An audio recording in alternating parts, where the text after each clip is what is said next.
नमस्कार जय हिंद साथियों, माँ सीता विद्या निकेतन में आपका स्वागत है। दोस्तों आज की इस क्लास में बताएंगे कि शरीर का निर्माण कैसे होता है। तो आइए समझते हैं शरीर का निर्माण कैसे होता है। यहाँ लिखा हुआ है कि शरीर का निर्माण कैसे होता है।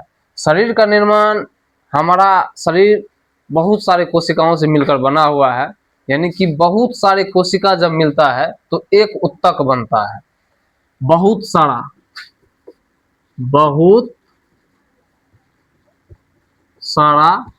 कोशिका बहुत सारा कोशिका मिलेगा तो एक उत्तक बनेगा, ठीक है। और बहुत सारे उत्तक बनेगा तो एक अंग बनेगा, और बहुत सारे अंग मिलके एक अंग तंत्र का निर्माण होगा, और बहुत सारे अंग तंत्र मिलके एक पूरा शरीर का निर्माण हो जाएगा। तो आइए समझते हैं कि बहुत सारे उत्तक यानी कि कोशिका, कितना कोशिका होगा। ऐसा वैज्ञानिकों के द्वारा सर्च किया गया है कि लगभग 1024 कोशिका 1024 कोशिका को मिलाने पर एक उत्तक का निर्माण होता है।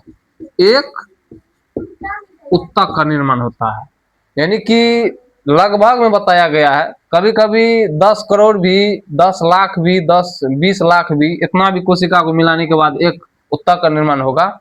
लेकिन सर्च के हिसाब से पता चला है कि 1024 कोशिकाओं के मिलने से एक उत्तक बनता है। और कई उत्तक मिलके, मान लो 10,000 उत्तक मिलके एक अंग का निर्माण होगा, ठीक है। और कई अंग तंत्र मिलके एक शरीर का निर्माण होता है। तो पता चल गया शरीर का निर्माण कैसे होता है। शरीर का संरचनात्मक एवं क्रियात्मक इकाई कोशिका है, यानी कि कोशिका से पूरा शरीर हमारा बना हुआ है।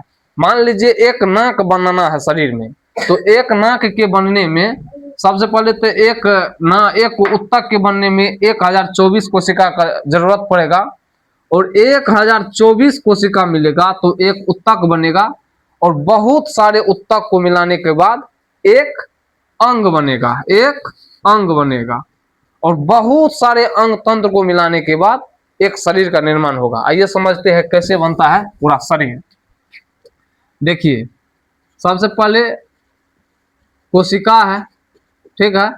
और बहुत सारे कोशिका मिलने के बाद क्या बनेगा? उत्तक का निर्माण होगा, ठीक है। और बहुत सारे उत्तक मिलने के बाद क्या होगा? अंग बनेगा, और बहुत सारे अंग मिलकर के अंग तंत्र बनेगा, और बहुत सारे अंग तंत्र मिलके पूरे एक शरीर का निर्माण हो जाएगा। तो सबसे पहले शरीर के निर्माण में भाग सबसे पहले कौन लिया?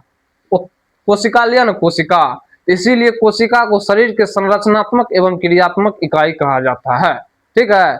तो मेरे मानने के हिसाब से अगर शरीर का निर्माण हुआ तो कोशिका से ही शुरू हुआ है। और कोशिका में लगभग 70% पानी ही रहता है। तो 70% जब पानी कोशिका में है तो अधिक से अधिक पानी पीने के बाद हमारे शरीर में वृद्धि या विकास होगा। तो इसीलिए आदमी को पानी अधिक से अधिक पीने के लिए बोला जाता है। वैसे भी शरीर में पानी की मात्रा 60 से 65% होता है, 65 से 80% लगभग होता है, ठीक है। तो धन्यवाद, यहीं तक रहने देते हैं वीडियो। Like share